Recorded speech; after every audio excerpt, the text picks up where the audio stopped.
हरियाणा के पूर्व मुख्यमंत्री मनोहर लाल का रोहतक दौरे के कारण एक अलग ही अंदाज दिखाई दिया, जहां वे ट्रैक्टर चलाकर विजय संकल्प रैली में शामिल हुए।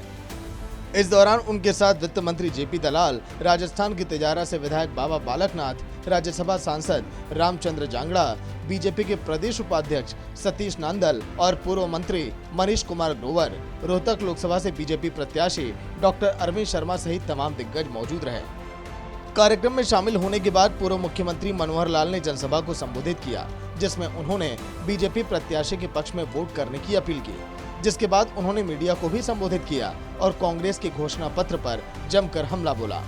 रूप से उन्होंने जिस प्रकार की योजनाएं बनाई हैं माइनॉरिटीज को कह करके, और उनका वोट बैंक के साथ मान के चलते हैं। हालांकि ये 3 तलाक के विषय को लेकर के भारतीय जनता पार्टी के प्रति भी, मोदी जी के प्रति भी एक अच्छा उनका यानी एक बना है मन में कि भी ये 3 तलाक जैसी कुरीति, इस कुरीति को कांग्रेस कितने सालों से खत्म नहीं कर पाई है। विचार बहुत समय से था, यानी मुस्लिम समाज में से था, मुस्लिम महिलाओं से था, लेकिन मोदी जी ने झटके में उन्होंने बहनी इस बात का संपत्ति कर को लेकर मनोहर लाल ने कहा कि कांग्रेस पूर्वजों की संपत्ति दूसरे लोगों में बांटना चाहती है, जो सही नहीं है। उन्होंने जिस प्रकार का कहा कि हम सबकी संपत्ति का सर्वे कराएंगे, पहली बात तो है कि सर्वे कराने का तो उनको अवसर मिलने वाला नहीं है। न नौवण तेल होगा, न राधा नाचेगी। वो तो करते हैं ना, सत्ता में आके सर्वे कराएंगे, वो सर्वे वाला तो भूल जाए। लेकिन अगर मान लो सर्वे की बात उनकी हद माने भी सही, तो सर्वे करा के कहते हैं कि हाँ उस जो संपत्ति को बांट देंगे लोगों में। इसका मतलब यह है कि किसी के अपनी कमाई हुई, बाप दादा की कमाई हुई, उस संपत्ति को बांट करके दूसरों को देंगे, ये कौन सा कानून है। इसके साथ ही मनोहर लाल ने हरियाणा लोकसभा की 10 और 1 करनाल विधानसभा सीट जीतने का भी दावा किया। अभी 2 चरणों का चुनाव तो हमारे हरियाणा में, उसमें कोई चुनाव नहीं था। हमारा 6ठे चरण में यानी चुनाव है, और उस 6ठे चरण के अंदर 10 ये और करनाल विधानसभा का 11 कमल के फूल हरियाणा की धरती पर खिले।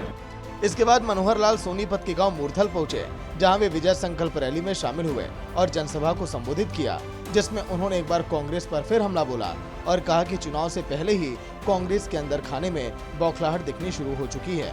पहले ही कांग्रेस के प्रत्याशी क्यों?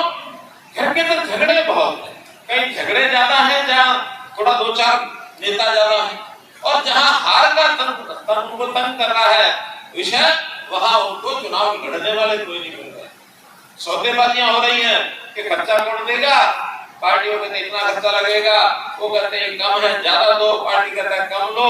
उस सौदेबाजी में लगे रहे, कहना कि सौदे पटे होंगे तो जाकर घोषणा की, प्रत्याशियों की घोषणा करने में आगे ऐसी बड़ी कौन सी बात हो रही है। हमारी राष्ट्रीय पार्टी है, उन्होंने बैठ के निर्णय लिया, हमसे रिपोर्ट मांगी, हमने दी, अगले घोषणा कर दी। और उनकी पार्टी 20 बैठकें करी उन्होंने, कभी स्क्रीनिंग कमेटी, कभी कार्य समिति, कभी कुछ, आ जाए के आज उनके कार्यकर्ता भी परेशान हुए।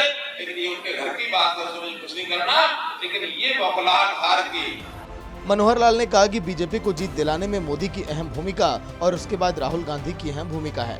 लेकिन ये कांग्रेस, इनके नेता, इनकी नीयत, इनकी दिशा नीति कुछ भी स्पष्ट नहीं है।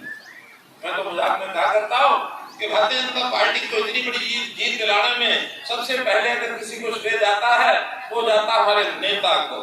हमारे नेता यानी प्रधानमंत्री नरेंद्र मोदी। और अगर दूसरा श्रेय मैं किसी को दे सकता हूँ, आप नाम सुन के हैरान हो जाएंगे, दूसरा अगर श्रेय मैं किसी को दे सकता हूँ तो कांग्रेस के नेता राहुल गांधी को देता हूँ। गौरतलब है कि हरियाणा में बीजेपी लोकसभा चुनाव को लेकर विजय संकल्प रैली कर रही है। बीजेपी ने प्रदेश की सभी 90 विधानसभा क्षेत्रों में विजय संकल्प रैली का आयोजन करने का फैसला किया है। इन रैलियों का मकसद प्रदेश में सभी 10 लोकसभा सीटों पर जीत हासिल करके हैट्रिक लगाने की तैयारी है। अब देखना ये होगा कि बीजेपी की ये रैली कितनी कामयाब साबित होती है, जिसका नतीजा 4 जून को सामने आ पाएगा। ब्यूरो रिपोर्ट, सूर्या समाचार।